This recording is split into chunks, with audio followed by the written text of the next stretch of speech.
Hello friends, welcome back to Pink's Kitchen Tamil. இன்னைக்கு நம்ம கருவேப்பிலை சாதம் எப்படி செய்யறதுன்னு தான் பார்க்க போறோம். இது ரொம்ப ஈஸியா பண்ணிரலாம், ரொம்ப டெலிஷியஸா இருக்கும். அதே நேரத்துல உங்க இம்யூனிட்டியை நல்லாவே பூஸ்ட் பண்ணும். குழந்தைகளும் இதை ஆசையா சாப்பிடுவாங்க. நீங்க லஞ்ச் பாக்ஸுக்கு இதை எப்பவுமே ப்ரிஃபர் பண்ணலாம். இதை பண்றதுக்கு உங்களுக்கு 2 minutes தான் தேவை. ஸோ இந்த ரெசிபியை பார்க்கறதுக்கு முன்னாடி இதுக்கு தேவையான பொருட்கள் என்னென்னு பார்த்துட்டு வந்துடலாம்.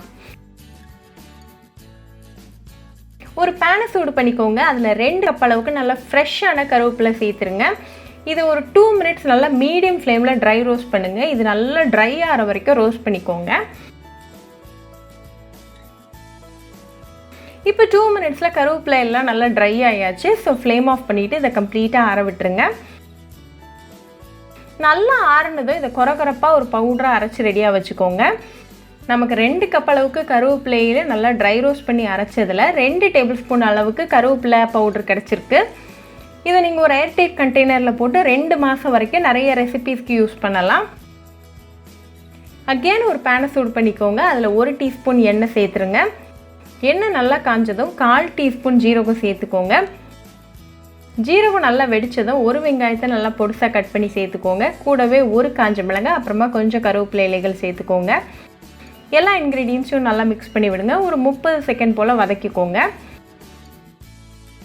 இப்போ வெங்காயம்லாம் நல்லா டிரான்ஸ்பரண்ட் ஆயாச்சு. ஸோ இந்த ஸ்டேஜில் 1/2 டீஸ்பூன் உப்பு, 1/4 டீஸ்பூன் மிளகுத்தூள், 1/4 டீஸ்பூன் சில்லி ஃப்ளேக்ஸ், 1 டீஸ்பூன் அளவுக்கு நம்ம அரைச்சி வச்சுருக்கிற கருவேப்பிலை பொடி, அப்புறமா 2 டீஸ்பூன் அளவுக்கு பருப்பு பொடி. நான் ஆல்ரெடி பருப்பு பொடி எப்படி செய்கிறதுன்னு ஒரு வீடியோ பண்ணியிருக்கேன். அதோட லிங்க்கை நான் டிஸ்கிரிப்ஷன் பாக்ஸில் கொடுக்குறேன், மறக்காமல் செக் பண்ணிக்கோங்க.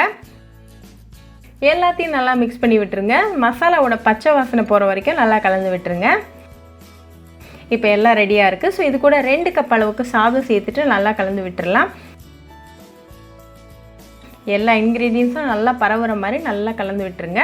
ஒரு 1 minute போல் லோ ஃப்ளேமில் நல்லா மிக்ஸ் பண்ணி கொடுங்க.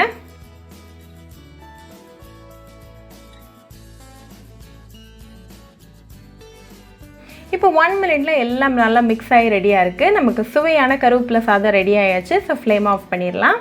இதை நல்லா சூடாக சர்வ் பண்ணி உங்கள் ஃபேமிலி அண்ட் ஃப்ரெண்ட்ஸ் கூட என்ஜாய் பண்ணுங்கள். ரொம்பவே easy, quick, delicious and immunity boost பண்ணக்கூடிய ரெசிபி. ஸோ கண்டிப்பாக இந்த கருவேப்பிலை சாதம் ரெசிபியை உங்கள் வீட்டில் ட்ரை பண்ணி பாருங்கள். ட்ரை பண்ணிவிட்டு எப்படி இருந்துச்சுன்னு எனக்கு கமெண்ட்ஸில் சொல்லுங்கள். இன்னொரு சூப்பரான ரெசிபியோட உங்களை பார்க்குற வரைக்கும் பாய் ஃப்ரெண்ட்ஸ். உங்களுக்கு இந்த வீடியோ பிடிச்சிருந்தா லைக் பண்ணுங்கள், ஷேர் பண்ணுங்கள், கமெண்ட் பண்ணுங்கள் அண்ட் மறக்காமல் சப்ஸ்கிரைபும் பண்ணிடுங்க. கூடவே பக்கத்தில் இருக்க பெல் ஐக்கானையும் கிளிக் பண்ணிக்கோங்க. அப்போ தான் நான் போடுற வீடியோஸ் எல்லாம் உங்கள் நோட்டிஃபிகேஷனில் வரும். உங்களுக்கு ரெசிபிஸ் இங்கிலீஷில் பார்க்கணுன்னா பிங்க்ஸ் கிச்சன் சேனலை பாருங்கள். சேனலோட லிங்க் நான் அந்த டிஸ்கிரிப்ஷன் பாக்ஸில் கொடுக்குறேன், மறக்காமல் செக் பண்ணுங்கள். இன்னொரு இன்ட்ரெஸ்டிங்கான ரெசிபியோடு உங்களை பார்க்குற வரைக்கும் பாய் ஃப்ரெண்ட்ஸ்.